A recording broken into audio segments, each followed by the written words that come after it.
Well, that's going pretty fast, huh? I'm mostly getting four-wheel spin. Yeah, but those thruster tires, yeah, what do you expect? What? This thing is sick. Guys, welcome to our first test drive video. And this thing is definitely not stock anymore.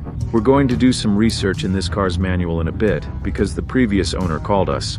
Actually, he sent a message via Instagram and said to check the manuals. There's a pleasant surprise in there, so we're going to go through that with you in a bit.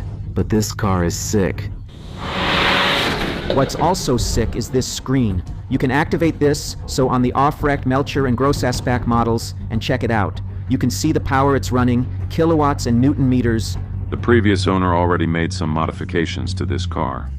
Actually, I'm saying it wrong, because not the previous owner, but the owner before that. Yes, we spoke to them as well. We spoke to them as well. The first owner imported this car from Germany in 2017. It has a Class 5 aftermarket alarm with a tracking system. We only learned that recently while searching for the fuse box under the glove compartment. So if you try to steal this car, we're guaranteed to find it back. Yes, and so the first owner who imported it from Germany, he wrapped the car in matte black, added a new downpipe, and made some customizations, similar to when we first got it. The previous owner who wrecked it.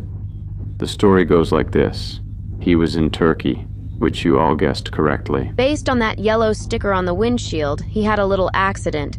Someone crashed into him during a wedding in Turkey, and then he just left the car by the side of the highway there. It's really a crazy story, but that's how it happened.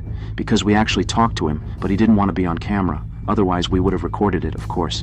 He really wanted to stay anonymous, yeah, so... So he had an accident in Turkey, and he parked the car by the side of the highway thinking, yeah, what am I supposed to do with that car? He called a Mercedes dealer in Turkey, who said they could fix it if he brought it over. He got quite a high quote there, and then he thought, let's just bring it to the Netherlands, and then here in the Netherlands, the insurance company declared it a total economic loss, given the damage it had, and then we bought it. So that's basically the story as it is. And this thing is... Our previous A45 was stock, unlike this one, which has been chipped. That's what we're focusing on now.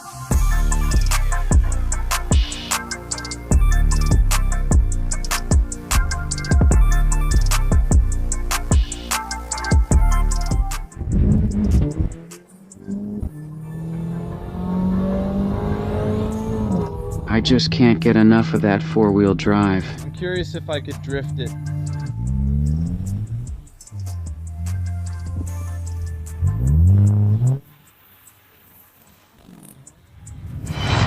What happened? We haven't looked in the booklets yet, but the previous owner told us to check the booklets to look for a form in there. So that's what we're going to do now. Also the first time we're actually looking in the booklets. Car report, a manual. I see quite a lot of maintenance things. Old German stuff makes sense. What's this?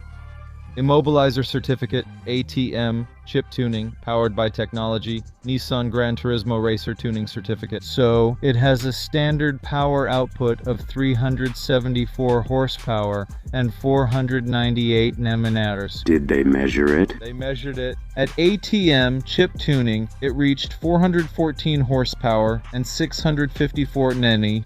Impressive. That's 414 horsepower, and you can really feel it. Stage 1 chip tuning, 840 euros extra cost for Stage 2 chip tuning. It's Stage 2, guys, obviously with a downpipe.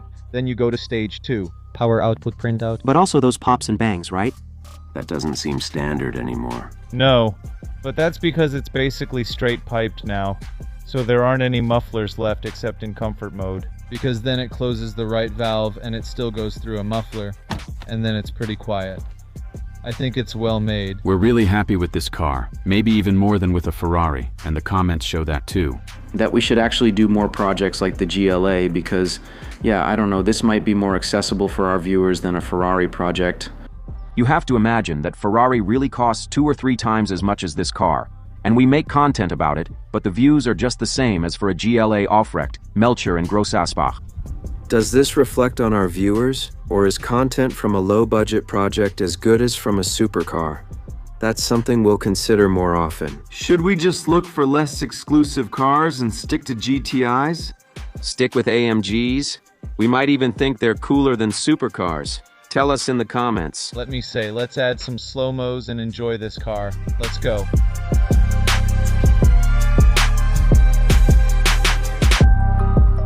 Yeah, guys, the off-wrecked Melcher and gross aspect drivers package is definitely included. I really think we should test it like an off-wrecked Melcher and gross aspect driver too.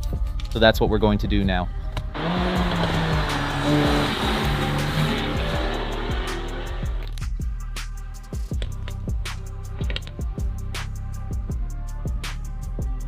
What a machine, guys. That sound too, those pops and bangs really complete it. Turn the opposite direction.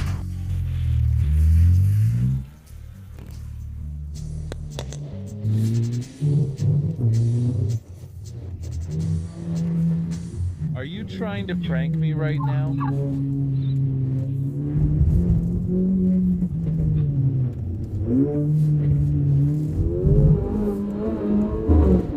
Rally driving with Daniel. Take it easy.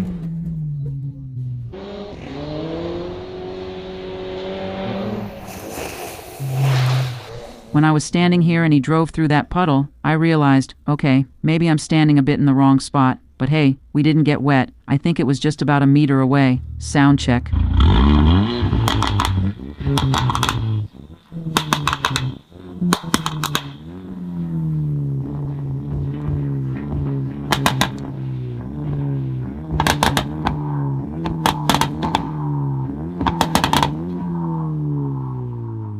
I don't think it's clear enough on camera how insane this thing sounds.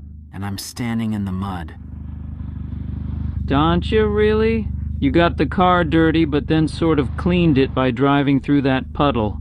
Who detailed the underside again? I just want to buckle up, Don, since you drive an off-wrecked Melcher and Grossasbach.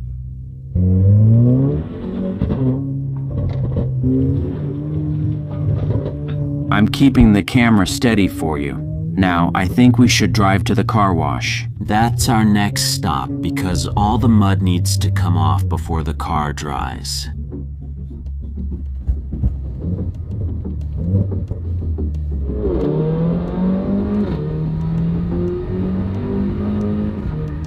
What did he say about the Newton meters in the manual? 615 Newton. He didn't reach that on the gauge. Not yet, right? No. Because he should have 615 newtons. Just on the test bench, but here I think he didn't indicate more than 400, I think. 420, yeah. We were also planning to test launch control.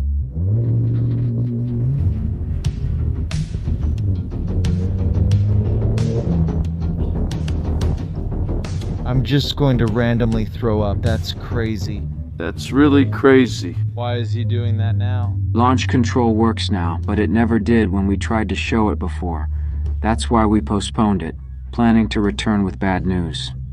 He did it. He just did it, which is really weird. How is that possible? And what made him do it now all of a sudden, but not just before? Now he's not doing it again. Race start not possible. And I'm doing exactly the same thing as before, and I expected it was because of the engine management light that's on, which triggered a certain safety feature. But this is really very strange. Because the action you need to take to put a GLA45 or something like that in race mode or in launch control mode is to put it in sport mode. But that's exactly what I just did. I came from comfort mode, and then I stopped. I decided to try launch control, so I switched to Sport Plus. Just hit the brakes for a moment. I press the brake, pull the paddles towards me. Race start not possible, so then you think, what am I doing wrong? Because that's just the procedure to activate launch control mode. And they've done that on purpose, so you can't just use your launch control at every traffic light all the time. So yeah, I have no idea. I would say... let's just wash the car. This doesn't make any sense. I don't understand why it works sometimes and sometimes it doesn't. It's still very strange.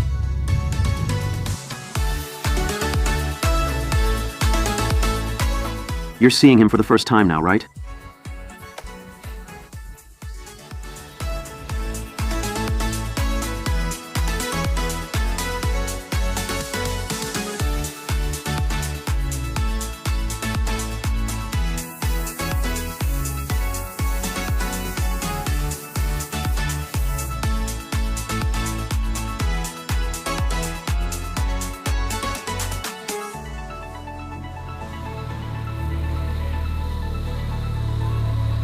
We're back in the workshop and the car is still intact.